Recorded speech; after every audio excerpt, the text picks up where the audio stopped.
अस्सलाम वालेकुम व्यूअर्स, मैं हूं शाकिर सोलंकी।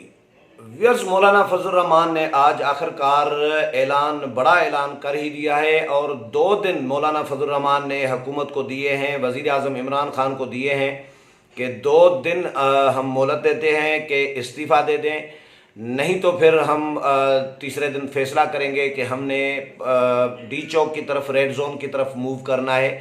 इस तरह का फैसला करना है। ये मेरे लिए बहुत बड़ी खबर ये भी है और जो सरप्राइज़ ये भी है कि जब मौलाना फजल रहमान ये तकरीर कर रहे थे, ऐलान कर रहे थे, तो उस वक़्त बिलावल भुट्टो जरदारी चेयरमैन पीपल्स पार्टी मौलाना के साथ खड़े थे कंटेनर पर, और मुस्लिम लीग नून के अहम रहनुमा एहसन इकबाल सेक्रेटरी जनरल और ख्वाजा आसिफ वो भी मौलाना के साथ खड़े थे, और महमूद खान अचकजई, अवैस नूरानी और दीगर जो अपोजिशन के रहनुमा हैं वो भी मौलाना के साथ कंटेनर पे खड़े थे, और उनकी मौजूदगी में मौलाना ने ये ऐलान किया है। और मौलाना ने ऐलान करते वक्त ये भी कहा कि बिलावल भुट्टो जरदारी भी मेरा ये ऐलान सुन रहे हैं, और नवाज शरीफ भी ऐलान सुन रहे हैं, शहबाज शरीफ भी सुन रहे हैं, ख्वाजा आसिफ भी सुन रहे हैं, एहसन इकबाल भी सुन रहे हैं, और आसिफ अली जरदारी भी सुन रहे हैं, महमूद खान अचकजई सुन रहे हैं, असफंद यार वली सुन रहे हैं, हासिल बेजंजो सुन रहे हैं, अब्दुल मालिक सुन रहे हैं,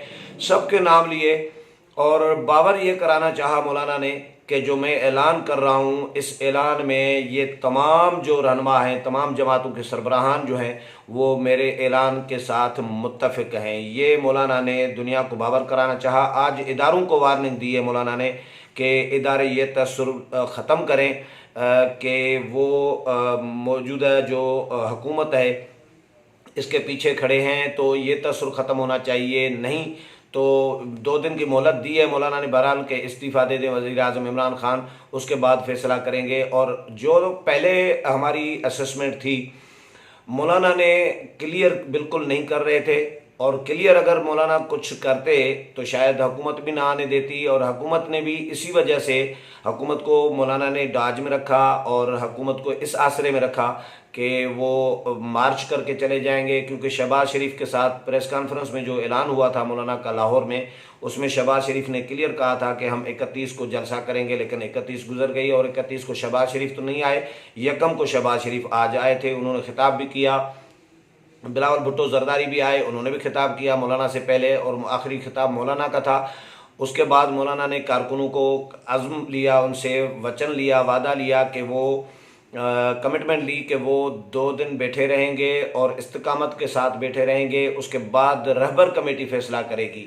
तो ये बहुत बड़ी डेवलपमेंट है कि मौलाना के साथ अपोजिशन जमातें इस फैसले पर खड़ी हैं कि 2 दिन बैठे रहें और 2 दिन के बाद फिर फैसला करें पार्लियामेंट की तरफ, रेड जोन की तरफ, डी चौक की तरफ बढ़ने का।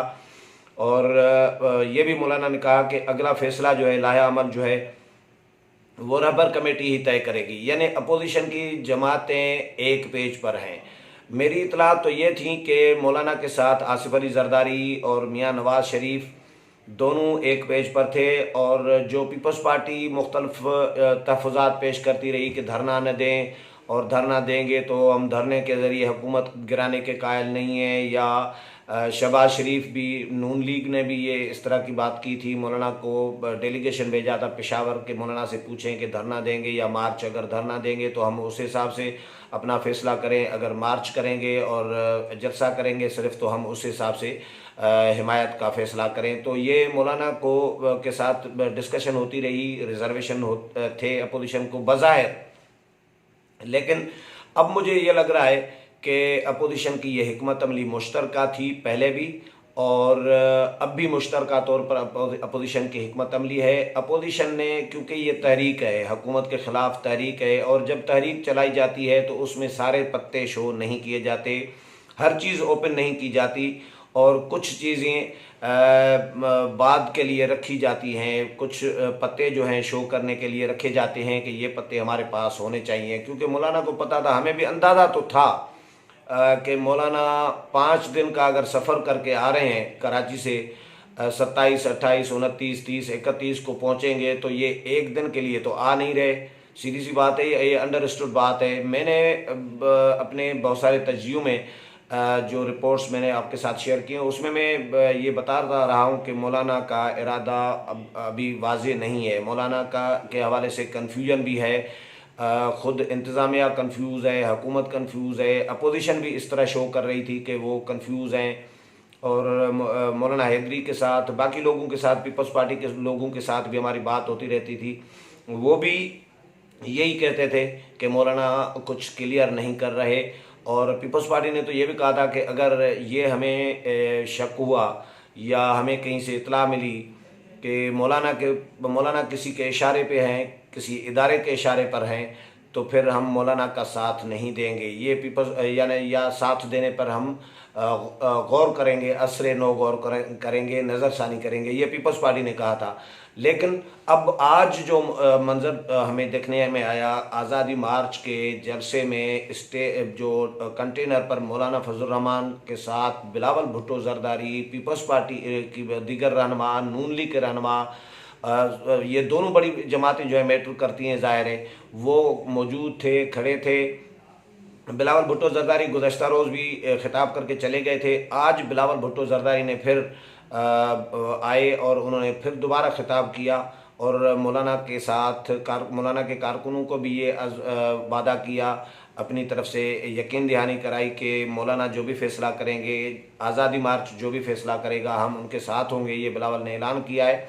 लेकिन मौलाना ने ऐलान ये किया है कि पीपल्स पार्टी के रहबर कमेटी फ़ैसला करेगी, जो भी आगे का लाया अमल होगा वो रहबर कमेटी तय करेगी। तो इसका मतलब ये है, क्लियर हो जाता है कि रहबर कमेटी में तमाम जमातों के मेंबरान शामिल हैं और अहम ज़िम्मेदार रहनुमा शामिल हैं। पीपल्स पार्टी की तरफ से सेक्रेटरी जनरल नैयर बुखारी, पीपल्स पार्टी पार्लियामेंटेरियंस के सेक्रेटरी जनरल फरतुल्लाह बाबर, मुस्लिम लीग नून के सेक्रेटरी जनरल अहसन इकबाल, अयाज सादिक, इस तरह मियाँ इफ्तिखार एएनपी के सेक्रेटरी जनरल, बाकी दीगर रहनुमाओं के दीगर जमातों के जो रहनुमा हैं वो इसमें अहम ज़िम्मेदार रहनुमा शामिल हैं। तो वो यकीनन मौलाना के साथ एतमाद में चल रहे हैं और मौलाना ने उनको एतमाद में लिया हुआ है। ये अगर मौलाना के साथ ऑन बोर्ड न होती ये जमातें तो आज का ऐलान मौलाना इस तरह नहीं कर सकते थे और वो चली जाती जमातें या इख्तलाफ रख सकती थी। ऐसा कोई सीन हमें नज़र नहीं आया कि मौलाना के साथ कोई मौलाना के अनाउंसमेंट पे कोई एतराज़ किया हो या उन्होंने कोई तहफ़्फ़ुज़ात शो किए हों। वो बिल्कुल खुश थे और उनकी बॉडी लैंग्वेज भी बता रही थी कि ऑन बोर्ड हैं। और रबर कमेटी की तरफ जब मौलाना ने उन पर फैसले का अख्तियार उनको हवाले किया कि अगला लायामल जो है रबर कमेटी तय करेगी, तो उसमें से भी क्लियर हो जाता है कि तमाम जमातें ऑन बोर्ड हैं। और वज़ीराअज़म को उन्होंने 2 दिन की मोहलत दी है कि 2 दिन के अंदर वो इस्तीफ़ा दे दें और नहीं तो तीसरे दिन हम अपना जो अगला जो स्टेप है, अगला कदम जो है वो हम अनाउंस करेंगे। और ये भी वज़ीराअज़म को उन्होंने धमकी दी कि ये जो क्राउड है, ये जो ठाठे मारता हुआ समंदर है लोगों का, ये इस बात पर कुदरत रखता है। ये मौलाना के अल्फाज हैं कि वज़ीराअज़म हाउस में दाखिल होकर घुसकर आपसे ज़बरदस्ती इस्तीफ़ा ले सकते हैं। ये क्राउड जो है, जितने लोग आए हैं, ये मौलाना ने आज बहरहाल मौलाना ने बाकायदा ललकारा है हुकूमत को और इदारों को भी वार्निंग दी है। मुझे हैरत थोड़ी सी ये हुई कि जो मौलाना को कवरेज नहीं मिल रही थी मीडिया चैनल्स पर, आज मौलाना की तकरीर भी तकरीबन सारे चैनल्स ने लाइव दिखाई है। तो ये मुझे डेवलपमेंट होती हुई नज़र आ रही है कि मौलाना की कवरेज भी शुरू हो गई है, जो बंद थी कवरेज और वो भी शुरू हो गई है। और अब तो आज क्राउड मुझे बहुत बड़ा लगा क्योंकि मैं पूरे क्राउड को घूम के आया था, पूरा चक्कर लगाया और तकरीबन 2 किलोमीटर तक है, जो मेरा अंदाज़ा है 2 सवा 2 किलोमीटर या 2.5 किलोमीटर तक हो सकता है, कम नहीं है एक साइड पे। और ये बहुत कुशादा रोड है, कश्मीर हाईवे। और मैं 2-2.5 किलोमीटर ही चला गया। मेरे साथ मेरे दोस्त थे, एक एंकर पर्सन है जवाद फैज़ी और एक जर्नलिस्ट हैं दूसरे।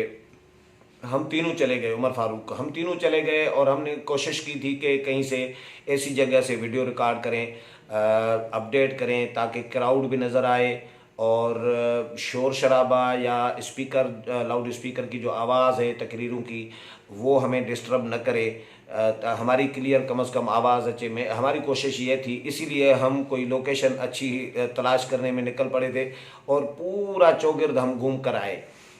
एक पुल है 1 किलोमीटर के फासले पे क्राउड जहाँ से शुरू होता है स्टेज, और वहाँ से 1 किलोमीटर तकरीबन पुल है रोड के ऊपर, उस पुल पर भी हम चढ़े और पुल पर भी गए, वहाँ से भी लोकेशन देखी, लेकिन पुल को गिरने लगी हुई थी, जालियाँ लगी हुई थी, तो वहाँ से वीडियो हमारी ठीक ना आती। रश भी बहुत था लोगों का, और इतना ही पुल की परली तरफ रोड यानी दोनों तरफ एक एक सवा सवा किलोमीटर तकरीबन फासला, या 1.5 किलोमीटर भी कह सकते हैं। बहुत बड़ा क्राउड है, ये इस्लामाबाद की तारीख में इतना क्राउड नहीं आया, कभी भी नहीं आया, हमने कम से कम नहीं देखा अपनी उम्र में। तो ये बड़ा क्राउड लेकर मौलाना आए हैं, और ये क्राउड यकीनन कुछ करके जाएगा, और मौलाना कुछ करके जाएंगे, कुछ लेकर जाएंगे। यानी वज़ीर-ए-आज़म का इस्तीफ़ा मौलाना का टारगेट है। कुछ लोग कहते हैं वज़ीर-ए-आज़म इस्तीफ़ा नहीं देंगे, लेकिन देखते हैं इतना बड़ा क्राउड अगर आया है इस्लामाबाद जिस मकसद के लिए, वो कैसे वापस जाएगा, मौलाना कैसे वापस जाएंगे।